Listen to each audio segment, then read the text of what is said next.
Anong ulam mo? Isda. Isda. Patingin nga kung isda. Uy, isda nga. Nanalo ka ng. Uy, nanalo ka ng 300.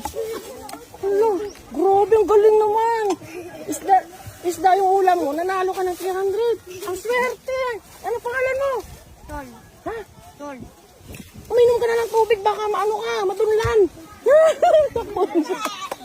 Ay, kamusta? Okay lang po. Ano, lunch time na ba? Oo. Uwian na. Anong ulam natin ngayon? Islog po. Itlog. Tingnan nga natin kung talagang itlog yung ulam. Ay, oo nga, nanalo ka ng 250. Ano pangalan? Rimia po. Oh, 250. Po. Anong ulam mo ate? Manok. Hmm? Manok. Manok. Oh, nanalo siya ng ang manok, karne na siya, karne. Nanalo ka ng 200.